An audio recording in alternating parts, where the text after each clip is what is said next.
Hi friends, welcome to my style cooking channel. இன்னைக்கு நம்ம பார்க்க போகிற ரெசிபி கேரளா ஸ்பெஷல் உண்ணியப்பம் எப்படி செய்யுதுன்னு பார்க்கலாம். இந்த உண்ணியப்பத்தை மார்னிங் பிரேக்ஃபாஸ்ட்டுக்கு அப்படின்னா டின்னர் ஈவினிங் ஸ்நாக்ஸாக கூட செஞ்சு கொடுக்கலாம். 3-in-1 ரெசிபியாக இருக்கும் இது.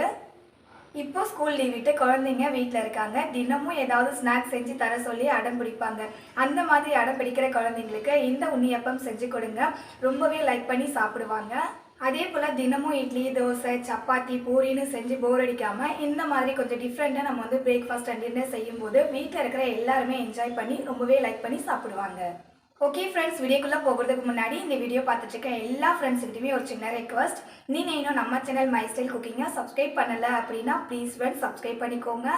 அண்ட் இந்த உண்ணியப்பம் ரெசிபி உங்களுக்கு பிடிச்சிருந்து அப்படின்னா மறக்காமல் இந்த வீடியோவுக்கு ஒரு சின்ன லைக் கொடுத்துருங்க. இந்த ரெசிபியை பற்றின உங்களுடைய ஃபீட்பேக்கை என் கூட தாராளமாக ஷேர் பண்ணிக்கலாம். வாங்க இப்போ ரெசிபிக்குள்ளே போகலாம். இந்த உண்ணியப்பம் செய்கிறதுக்கு ஒரு பவுலில் 2 கப் அளவுக்கு பச்சரிசி சேர்த்துக்கோங்க. நான் இன்றைக்கி ரேஷன் பச்சரிசி தான் எடுத்திருக்கேன். நீங்கள் கடையில் வாங்கின பச்சரிசியாக இருந்தாலும் தாராளமாக யூஸ் பண்ணலாம்.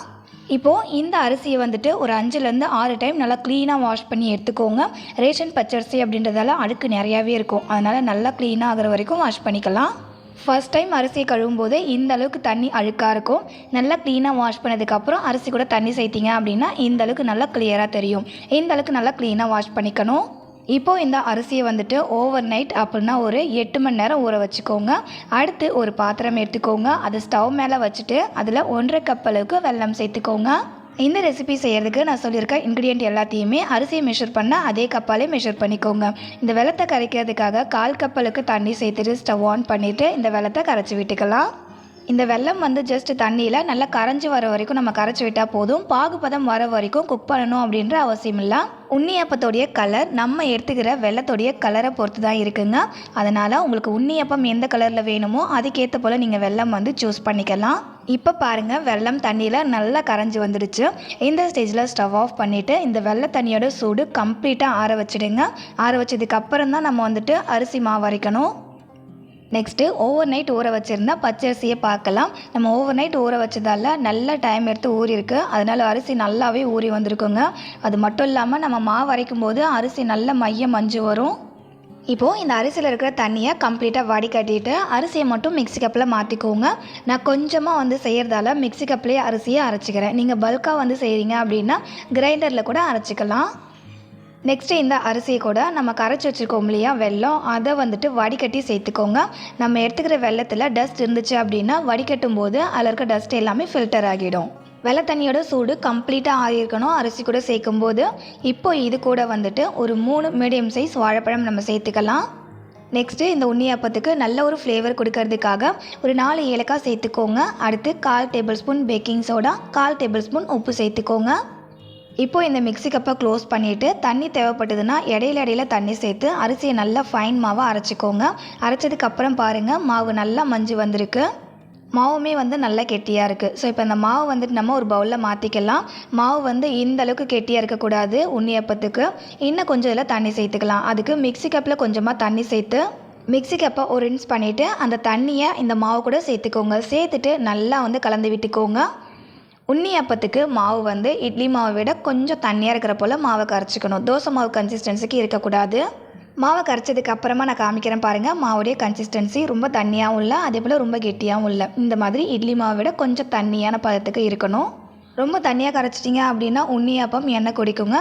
இப்போ இந்த மாவு அப்படியே இருக்கட்டும். அடுத்தது ஸ்டவ் ஆன் பண்ணிவிட்டு ஒரு சின்ன வானல் வச்சுட்டு அதில் 2 டேபிள் ஸ்பூன் நெய் சேர்த்துக்கோங்க. இந்த நெய்யில் ஒரு 1/4 கப் அளவுக்கு சின்ன பீஸாக கட் பண்ண தேங்காய் பீஸஸ் சேர்த்துக்கோங்க. சேர்த்துட்டு இந்த தேங்காய் நல்ல ஒரு கோல்டன் ப்ரௌன் கலருக்கு சேஞ்ச் ஆகி வரப்பட்டு வர வரைக்கும் வறுத்து விட்டுக்கோங்க. பாருங்கள், இந்த மாதிரி தேங்காவுடைய கலர் நல்ல கோல்டன் ப்ரௌன் கலருக்கு சேஞ்ச் ஆகி வரப்பட்டு வந்ததுக்கப்புறமா ஸ்டவ் ஆஃப் பண்ணிவிட்டு இந்த தேங்காய் பீசஸும் மாவு கூட சேர்த்துக்கோங்க. வறுத்த தேங்காவை மாவு கூட சேர்த்துட்டு நல்லா மிக்ஸ் பண்ணி விடுங்க. அடுத்து இதில் ஒரு 3/4 டேபிள் ஸ்பூன் அளவுக்கு கருப்பு எள்ளு சேர்த்துக்கலாம். கருப்பு எள்ளுக்கு பதிலாக நீங்கள் வெள்ளை எள்ளு இருந்துச்சுன்னா அது கூட சேர்த்துக்கலாங்க. எல்லையும் மாவு கூட சேர்த்துட்டு மாவை நல்லா கலந்து விட்டுருங்க. அவ்வளோதான், உண்ணியப்பம் செய்கிறதுக்கு மாவை சூப்பராக ரெடி பண்ணியாச்சு. இப்போ இந்த மாவில் நம்ம உண்ணியப்பம் சுட்டு எடுத்துக்கலாம். அதுக்கு ஸ்டவ் ஆன் பண்ணிவிட்டு ஒரு குழி பணியார சட்டியை ஸ்டவ் மேலே வச்சுட்டு எல்லா குழியிலையுமே வந்துட்டு நெய் சேர்த்துக்கோங்க. கண்டிப்பாக இந்த உண்ணியப்பம் செய்யறதுக்கு நெய் சேர்த்துக்கணும். நெய் சேர்த்துட்டு அது கூட எண்ணெய் சேர்த்துக்கோங்க. நான் வந்து ஃபுல்லாக இந்த உண்ணியப்பத்தை நெய்யில் செய்யலை, எண்ணெய் அதுக்கப்புறம் நெய் ரெண்டுமே பாதி பாதி அளவுக்கு சேர்த்து இந்த உண்ணியப்பம் செஞ்சுருக்கேன். குழி பணியார சட்டியில் எண்ணெய் நெய் ரெண்டுத்தையுமே சேர்த்ததுக்கு அப்புறமா எல்லா குழியிலையுமே நம்ம ரெடி பண்ணி வச்சுருக்க மாவை ஊற்றிக்கோங்க. ஒவ்வொரு குழியிலையுமே 3/4 குழி அளவுக்கு மட்டும் மாவு சேர்த்துக்கோங்க. ஏன்னா பேக்கிங் சோடா சேர்த்துருக்கோம் இல்லையா மாவில், அதனால் மாவு வந்து உப்பி வரும். மாவை குழி பணியார சட்டியில் சேர்த்ததுக்கு அப்புறமா அப்படியே அந்த குழி பணியாரத்தை வேக வச்சுடுங்க. ஒரு பக்கம் இந்த மாதிரி கலர் சேஞ்ச் ஆகி வெந்து வந்ததும் திருப்பி விட்டு இன்னொரு பக்கம் நம்ம வேக வச்சுக்கலாம். நடுவில் இருக்க 3 உண்ணியப்பம் மட்டும் நல்ல டார்க் ப்ரௌன் கலருக்கு சேஞ்ச் ஆகி வெந்து வந்திருக்கு பாருங்கள்.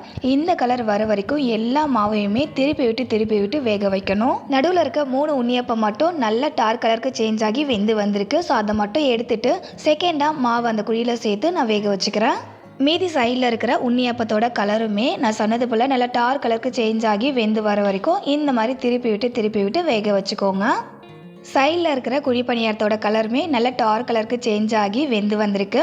பார்க்கும்போது உங்களுக்கு தெரியும். இதே போல் தான் எல்லா குழி பணியாரத்தையுமே நல்ல கலர் சேஞ்ச் ஆகிற வரைக்கும் வேக வச்சு எடுத்துக்கணும். ஃப்ரெண்ட்ஸ், ஆல்ரெடி நம்ம சேனலில் இன்ஸ்டண்ட்டாக குழி பணியாரம் எப்படி செய்யணுன்ற ரெசிபிஸ் நிறைய நான் அப்லோட் பண்ணியிருக்கேன். அந்த ரெசிபிஸோட லிங்க் எல்லாத்தையும் இந்த வீடியோ கீழே டிஸ்கிரிப்ஷனில் தரேன், செக் பண்ணி பாருங்கள். அந்த ரெசிபி இன்னுமே உங்களுக்கு ரொம்பவே யூஸ்ஃபுல்லாக இருக்கும். ஃப்ரெண்ட்ஸ், இதே போல் மீதி இருக்கிற எல்லா மாவுலையுமே உண்ணியப்பம் செஞ்சு எடுத்துக்கலாம். இந்த உண்ணியப்பத்தை எண்ணெய் சேர்க்காமல் ஃபுல்லாக நீங்கள் நெய் சேர்த்து கூட செய்யலாம். எல்லா மாவுலையுமே உண்ணியப்பம் ரெடி பண்ணதுக்கு அப்புறமா உங்களுக்கு நான் காமிக்கிறேன். வெளியே லைட்டாக கிறிஸ்பியாக, உள்ள அவ்வளோ சாஃப்டாக இருக்கும், நல்லா பஞ்சு போல். இந்த உண்ணியப்பத்தை ஈவினிங் ஸ்நாக்ஸுக்கு செஞ்சு கொடுத்தீங்க அப்படின்னா ஒன்று கூட மிச்சம் இருக்காது. ஈவினிங் ஸ்நாக்ஸாக மட்டும் இல்லாமல் மார்னிங் பிரேக்ஃபாஸ்ட் அண்ட் டின்னர் கூட நீங்கள் இந்த உண்ணியப்பம் செய்யலாம். எல்லாருமே கேட்டு வாங்கி லைக் பண்ணி சாப்பிடுவாங்க. ஸ்கூல் லீவ் விட்டு வீட்டில் இருக்கிற குழந்தைங்க தினமும் ஏதாவது ஸ்நாக்ஸ் செஞ்சு தர சொல்லி அடம் பிடிப்பாங்க. அந்த மாதிரி இருக்கிற குழந்தைங்களுக்கு எந்த ஹெல்த்தியான ஸ்நாக்ஸ் செஞ்சு கொடுங்க. குழிப்பணியாரம் எந்த அளவுக்கு நல்லா சாஃப்டாக இருக்கா அப்படின்றத நான் காமிக்கிறேன் பாருங்கள். இது வெளியே லைட்டாக கிறிஸ்பியாகவும் உள்ள அவ்வளோ சாஃப்டாகவும் இருக்கும். சாப்பிட்றதுக்கு ரொம்ப நல்லாயிருக்கும். ஓகே ஃப்ரெண்ட்ஸ், இன்றைக்கி உங்க கூட ஷேர் பண்ணிக்கிட்டேன் இந்த கேரளா ஸ்பெஷல் உண்ணியப்பம் ரெசிபி உங்களுக்கு பிடிச்சிருக்குன்னு நினைக்கிறேன். பிடிச்சிருந்தா இந்த வீடியோக்கு ஒரு சின்ன லைக் பண்ணுறீங்க அண்ட் உங்களுடைய ரிலேட்டிவ்ஸ் தெரிஞ்சவங்க ஃப்ரெண்ட்ஸில் ஷேர் பண்ணிக்கோங்க. அவங்களுக்கும் இந்த ரெசிபி ரொம்பவே யூஸ்ஃபுல்லாக இருக்கும். இதே போல் ஒரு இன்ட்ரெஸ்டிங்கான நியூவான டேஸ்டியான ரெசிபியோட நாளைக்கு மதியம் 3 மணிக்கு மீட் பண்ணலாம் ஃப்ரெண்ட்ஸ். தேங்க்ஸ் ஃபார் வாட்சிங். பாய்.